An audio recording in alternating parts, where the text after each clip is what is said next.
Sometimes we forget how easy it is to save energy at home. So Georgia Power is here with a little reminder, because it's often as simple as a twist to switch to LED bulbs, or as easy as a lift to move furniture away from air vents. It could be the flip of a switch to turn off the lights in an empty room. One way or another, these small changes can make a big difference, helping you save energy for the bigger things in life. Visit georgiapower.com/energy efficiency for tips and programs to help save energy and money. This is Life Admin Life Hacks, a podcast that gives you techniques, tips and tools to tackle your life admin more efficiently, to save your time, your money, and improve your household harmony.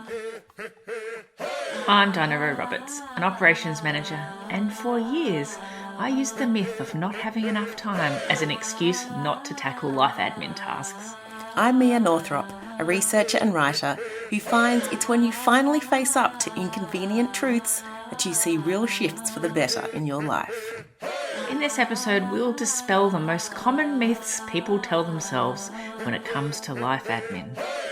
Hello and welcome to Life Admin Life Hacks. We're thrilled to be back with another episode, and we want to do a shout out and thank our latest reviewers for the podcast and also for the book. Yeah, so this one comes from Lisa Ann on Goodreads, who said, "This is a great resource to pick up and choose what works for you and your family.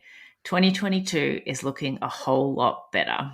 Well, we're thrilled, Lisa Ann, that you're finding the resources and advice is working for you. And we want to welcome new people to the show. If you've recently joined us after hearing us when we've been out and about with the book, then welcome. We hope you dig back through the archives and find the episodes that are going to shift the game for you this year. And if you're loving the show, please make sure you leave a rating or review on Apple Podcasts. And also, if you love the book, make sure you leave a review in Goodreads or wherever you bought the book. All right. So we've been talking to people about their life admin for 4 years now. And, one-on-one with friends, in the corporate presentations that we give, when we're running workshops with groups. And we hear the same myths mentioned again and again when it comes to why streamlining life admin is difficult. And there are challenges, we know there are challenges, that's why we wrote the book, but they're really not what you think they are.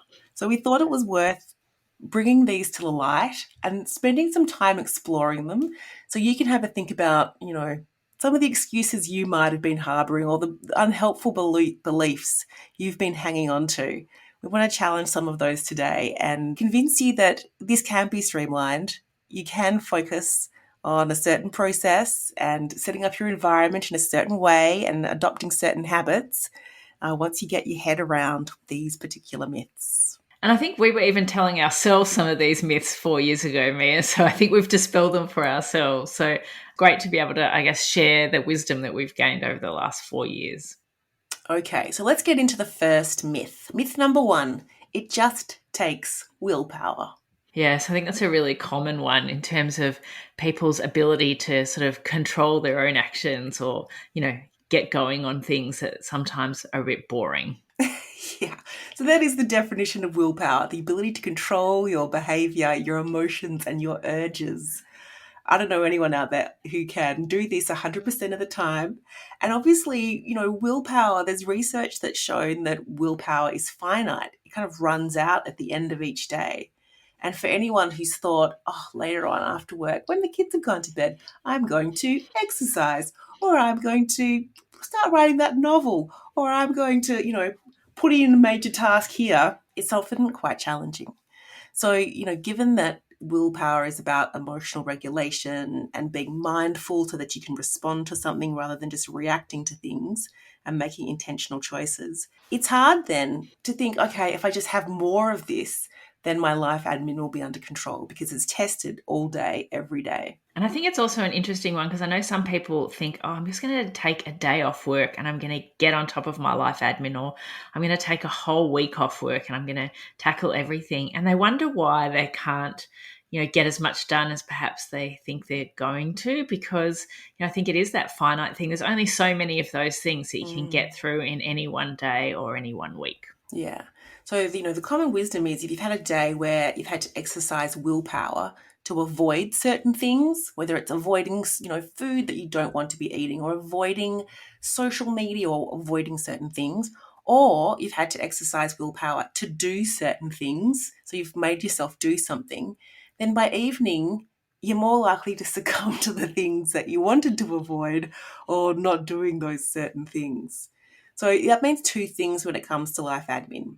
First, if you're relying on willpower to get on top of it, then doing anything in the evening is likely not to happen because your willpower will be too depleted. So in terms of scheduling your hour of power, unless you have had a day where it's like totally breezy and cruisy, then yeah, go ahead, be my guest, schedule that hour of power for the evening. But you might want to opt for a morning or a lunchtime so you can make those decisions and do that work during those high willpower moments. And I also think that applies to making the important decisions, because I think often if you try and tackle those things at the end of the day, you might start doing the work and then get 75% of the way through and then not be able to make those important decisions to be able to move on. The second thing to think about in terms of willpower is being aware that, willpower is only required when a task or a decision is hard or actually unpleasant. And as you build your life admin skills and you set up your environment to make things easier, then you actually don't need to draw on willpower because the tasks won't demand you to control your emotions because you won't be dreading it. You won't be thinking, oh my God, this is going to be awful, because it'll be quick, what resources, you need to draw on or exactly what the steps might be. So you won't need to force yourself to do that unpleasant thing. It's probably not going to be as unpleasant. So as you get more familiar with the tasks and better at the tasks, they become easier, and then willpower is not actually required. Yeah, so 100% willpower, I think, is probably the biggest myth when it comes to life admin in terms of people thinking why they haven't got on top of it. So second myth, I think quite related to willpower, it's motivation. So I just can't get motivated to get it done. And it was definitely one of the excuses I used before we had tackled this project. Yeah. And it's often when you have had to exert willpower, until you get to that point when something becomes easy or becomes pleasant, and when you think, okay, I'm actually ready to give in or step away, often what helps you is thinking about the long-term goal or the long-term benefit, or how this is going to align you with your values in a different way. And if you think about that, that can actually get you further towards your get it under control, get your life admin under control. So that's where that willpower and motivation are quite closely linked, because motivation is all about having a reason for acting, a certain way or behaving in a particular way. And for me, I guess what helped motivate me was thinking, okay, I need more time. I need more time to be freed up from other things. Like I'm spending too much time on life admin. And I also wanted peace of mind because I was spending too much time thinking about life admin. And I definitely wanted more household harmony. I needed this to be shared. It was causing a lot of friction. It was making me really angry. So I had these higher goals that were sort of propelling me along this journey of getting this sorted.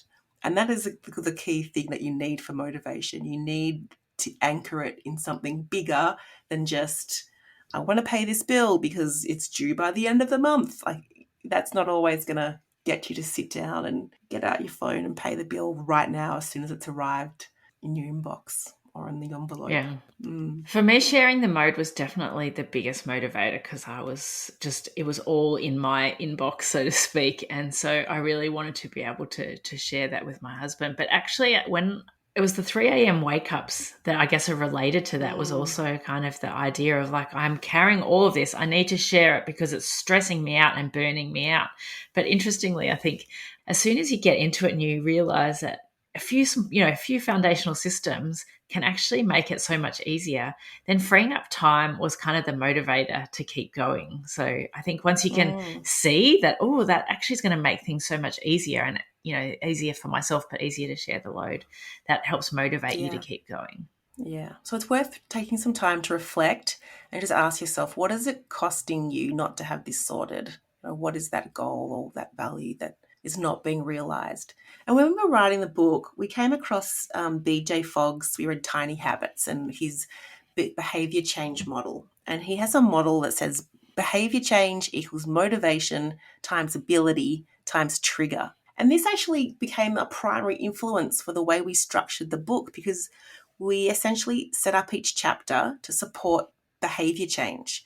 So all the stuff around, will this chapter help you save time and money and household harmony and peace of mind? and the reality check of the introduction, and then the why section of what you were doing was all about building your motivation to get you to see how this is important and why you should care. And then the when section was all about identifying the triggers for when to do the task, because that can really trip people up as well. They're like, do I do this anytime? Does it make a difference when I should be doing this? And then the how section gave you the steps and the apps and the websites and all the other resources to raise your ability. So we were like, all right, if we want to see behavior change around this kind of life admin task, let's give people the motivation, all the reasons why. Let's give them the ability and show them how to do it.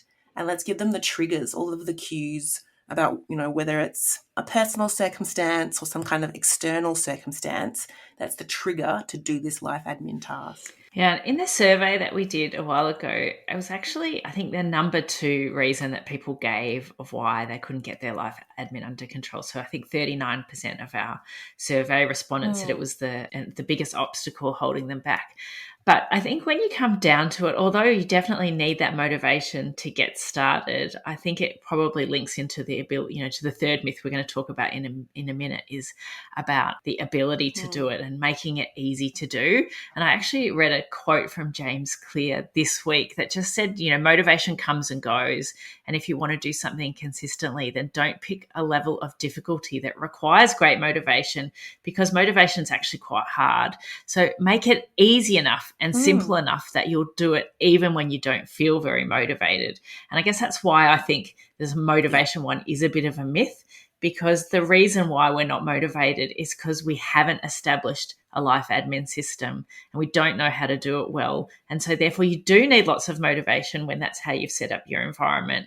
So once you've got those things sorted, then motivation isn't the thing that holds me back anymore, because it's certainly really easy for me to keep on top of most things. That's it. Yeah. So James Clear wrote Atomic Habits, and he's basically talking about that same behavior change, that if you increase your ability by tackling an easy task, then you don't need as much motivation, essentially. It's a clever little formula.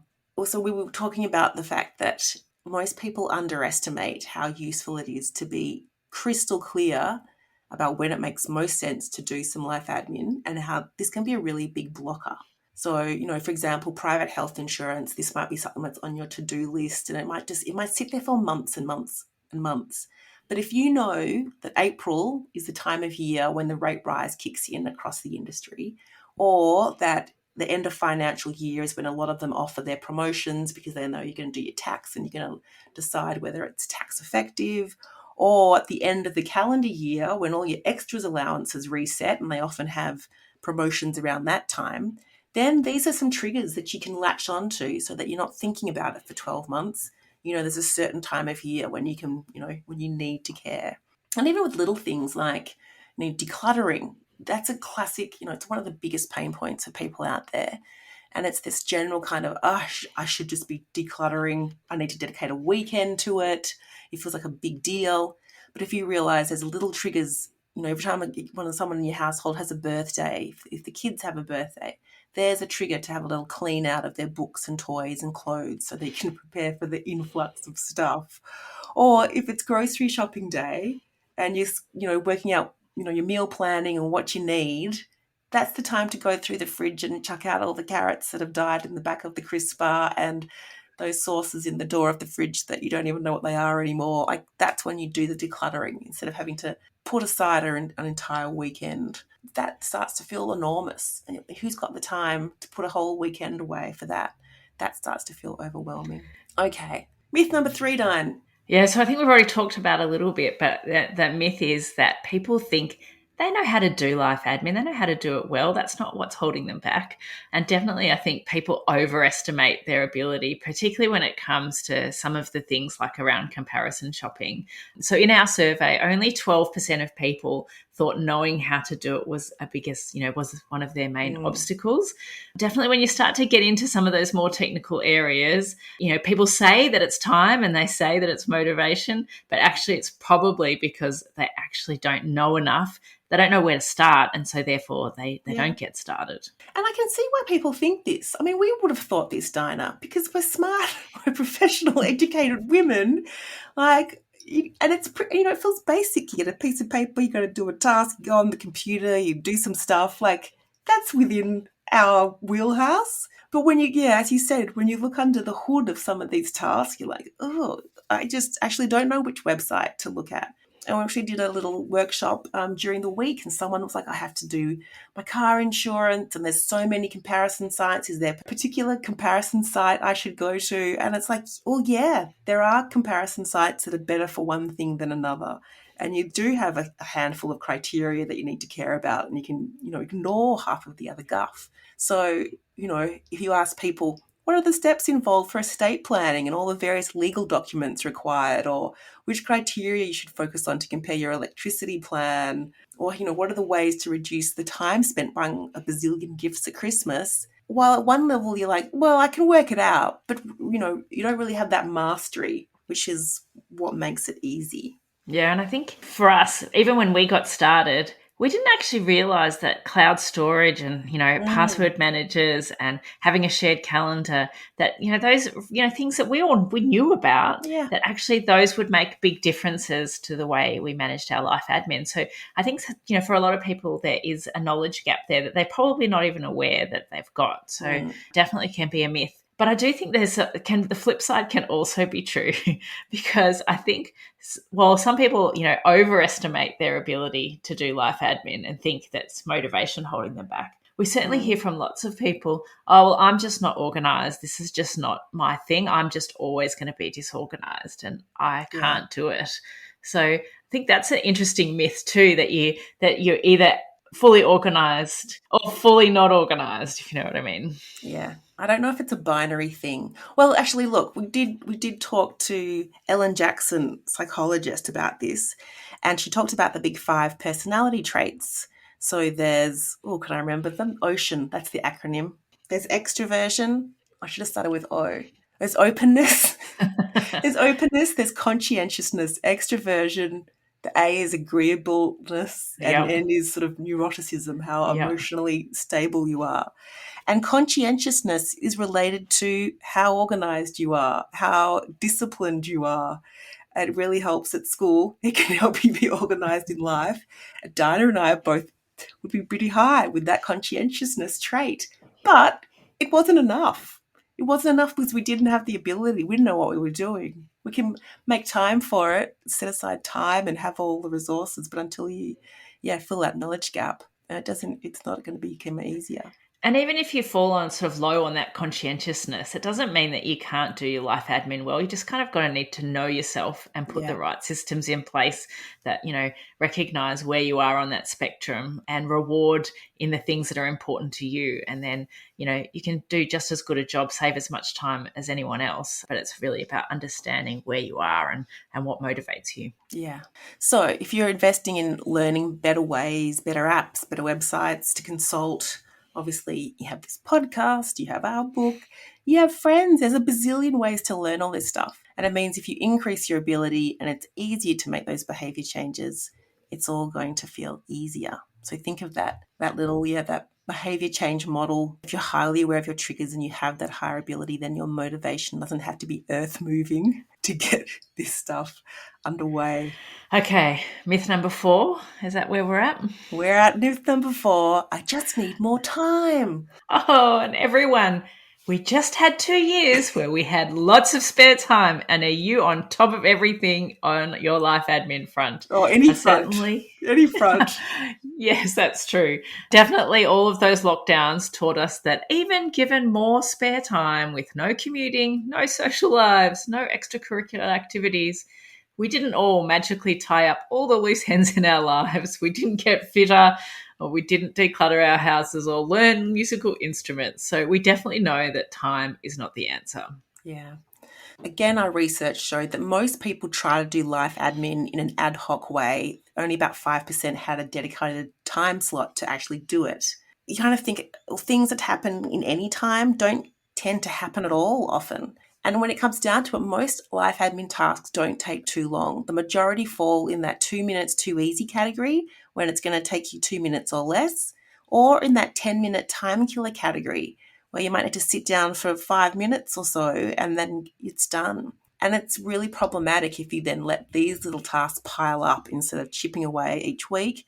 Or if you don't do those 2 minutes, too easy tasks, you kind of just procrastinate instead and let them pile up. So the first step is really having that hour of power and approaching it in a methodical sense. And you will really, within a quite short span of time, feel like you're getting some momentum and realize that you can actually get through a lot of this stuff if you just dedicate a regular time each week. Yeah, so unless you're really doing something that you need to concentrate, like, like those comparison shopping or, maybe your taxes or reviewing your super or those sorts of things, yeah, you really don't want to accumulate those tasks. So having those foundational systems in place so that you can chip away at them either immediately as they hit your inbox or, in that white space rather than scrolling the gram, other sort of tasks that you might use to kill off 10 minutes between meetings, say, that definitely makes a huge difference. So in terms of time as well, there is that element around prioritizing how you're actually spending your time. And you do need to ruthlessly prioritize when it comes to life admin.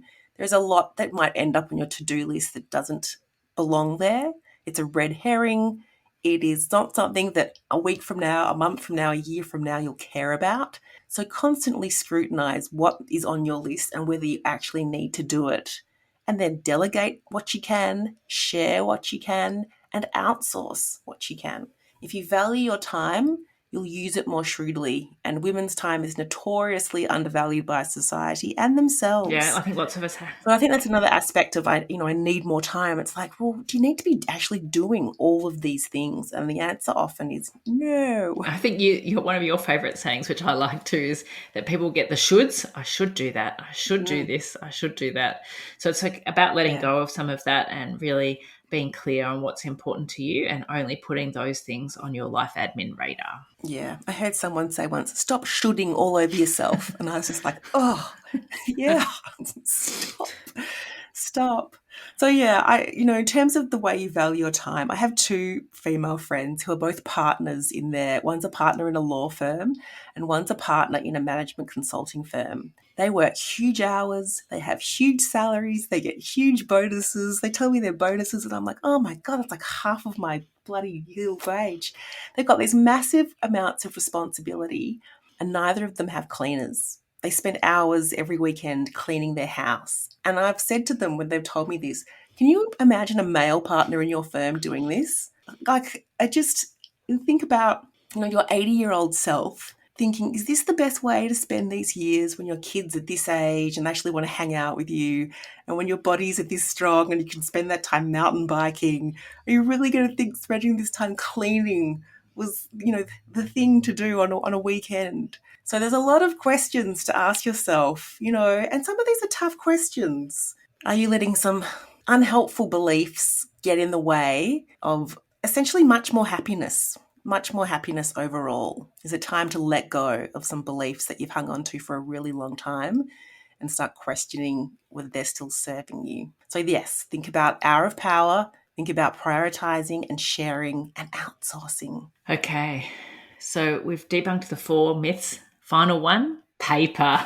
Both of us. We both had quite heavily paper-reliant systems before we started this project a few years ago. And we still hear the myth is, my paper system is fine. This is working fine. My diary is fine. This notebook is fine. Yeah, and when you look online, certainly the market for paper planners it's very strong. So there are so many beautiful, and I can even be tempted when I see them. They look so pretty, and there is a kind of idea of having it. And definitely, I actually do. I've got a little journal next to my bed where I write stuff in, and definitely use paper for that. But that's just for sharing my thoughts. I definitely know that going paperless, having digital calendars, and I guess all of those digital tools that we talk about, those are definitely game changers. Yeah. So we're not saying paper is verboten. It really is horses for courses here in terms of what your pain points are. So I use still paper for a few things. If I'm on the phone and I need to write down something like when I'm during a call, that's for a to-do list or a reference list, and I can't actually, type things into the phone because I'm on the phone, then I'll write it on a piece of paper, but I will transfer it across. Or if I'm going to do it straight away, I'll just have it on the paper. And I actually have a stack of paper next to my computer because I have those little daily calendars where you rip off a thing each day, and I use the back of them to scribble notes. And I have the end of the day, I have a very satisfying pile on the other side because I write down a note and then I'll do the thing and then I'll chuck it in this pile and I can actually see my progress. But for life admin, there are just too many benefits to having it in your phone, in the systems and we'll go through some of those benefits. But there are some scenarios where paper still makes sense. Oh, the other thing, obviously, is I have a folder that's got all sorts of vouchers and tickets in it. And the one thing where I do find myself drawing on paper is if I have to book like a holiday where I've got to look at the flights and I've got to write down the arrivals and the departures and the fares and, comparing roommates. I need to do that on paper. I can't do that on screen. There's something about that's just scary about getting those things wrong, but I feel better if I write it down on a piece of paper. But then obviously it all goes in some sort of digital itinerary afterwards, but I need on a paper so I can compare them while I'm on the computer. Everything else is digital for me. For me, I do all those comparisons in Excel, but everyone knows how much I love Excel. So I definitely still write notes. You can see I've got Post-it notes here, next to the desk. But yeah, I try and clear those every day. Like I scribble, and those are more thought bubbles. But I do think if you're single and you live alone and you don't need to consult with anyone else about your time or need to share tasks, then probably a paper planner and to-do list is fine if you're happy to carry it around in a bag with you. I don't even carry a bag with me anymore now that you can put everything on your phone. I don't even need a credit card anymore. I carry a car key and a phone in most places. But if you're happy to carry a planner in a bag, then I think that's probably fine. I don't think there's any huge efficiency savings for people who are in that situation. Yeah. So there's also the scenario if you're happy playing the CEO of your household and you're happy to carry the mental load that goes along with that and you don't need to share it with other people, by all means stick to your paper system. And I guess that goes along with that is, some of the people who have to have that calendar alignment conversation with their partner, are we free? Can I go? If you're happy having that conversation every other day and it's not annoying you, then stick with your system. That conversation used to drive me bananas. I felt like it was Groundhog Day. I'm like, we're doing this again. We need to get on sync. We need to have a single source of truth. It would kill me. And I guess finally, if you've got loads of space in your home and you just have a love of paper filing systems and you like to have everything in hard copy, then I guess, yes, continue with your hard copy filing systems. But when we talk about the benefits, you might see the light as we did of moving to everything digital. Yeah. There's also avoiding the double handling of everything because some people will write it in a paper notebook and then have to put it into a diary or a digital version. So we'd like to wean you off that paper and just skip that step and go straight to digital if you're almost there already. But yeah, all the benefits. So obviously the first one, when it's on your phone and you can access it from your computer or your tablet, then it's actually accessible from anywhere you happen to be. Whether you're at home, you're at work, you're in the car, you're in a line, you're in the cinema and you're waiting for the movie to start, like you can just access this information. You'll always have it with you, which makes it incredibly convenient to do these life admin tasks whenever it's convenient, essentially, not just when you're at home in front of your computer. Yeah, and I think that that's sort of that added benefit as well is that you can do things immediately. So I think sometimes when you think about a 2-minute, too easy task, if an email comes in but you don't have access to the one piece of information you need to respond to or the one thing, then it makes it a task that you have to add to your to-do list. So if you've got everything accessible, you can do things immediately. So many more tasks then fall into that 2-minute too easy. Particularly for me, one of the big benefits was filing. Like I still like to keep a lot of documents to consult them. I like to keep utility bills so that I can use them to compare. But being able to do one click and file a document into our cloud storage means that it becomes sort of a non-task rather than something that builds up and becomes an enormous task. Another benefit is that it's shareable. So you can give others access, other people can contribute, things become transparent, things that were hidden before become visible. So when it comes to things like household harmony, this has been a game changer for so many people we've talked to because that shared calendar suddenly shows the actual truth of how everyone's spending their time. and lets people know when they're available and all the commitments that are going on with the family members. One of the other benefits, and we've certainly seen that played out very recently where we've had more terrible floods in Queensland and New South Wales, but if you've got everything in the cloud, that even if you lose your phone, even if you lose your computer, that it's all there. As soon as you can get back on another device, you can get back to all of your important information rather than having it potentially damaged or lost if it's in your home. Yeah, so it's all backed up in the cloud. All right, big one for me, that whole idea of decluttering, getting rid of all the paper clutter, decluttering your bag, decluttering your desk, decluttering your house. I'm a big believer in outer order, inner calm. I can't function in chaotic spaces. So this was beautiful for me to actually free up desk space. I had these shelves above my desk that were just heaving with stuff. I literally had warranty folders with things like hanging out of them, and it felt like a physical burden to me. It was visceral. It was a beautiful feeling of lightness when all of that went, when we went paperless. Yeah, I used to have that horrible pile on the kitchen bench, which I think so many people have, of paper forms and mail and all sorts of things. Hotspots. And now that's just really I did get a paper form actually this week from my daughter's school, and I was like so irritated because, just about everything is online now. So it's funny how those, when there's one piece of paper, it becomes quite a nuisance compared to dealing with all of the digital stuff. We got a piece of paper given to all the students in my son's school about a fundraising event, and the piece of paper was about telling us to go online to do all the things. And I was like, could this not have been an email? Like, come on. And that's the other thing, there's the environmental aspect of this. You can reduce your carbon footprint immensely by going digital with all this stuff and using fewer paper resources.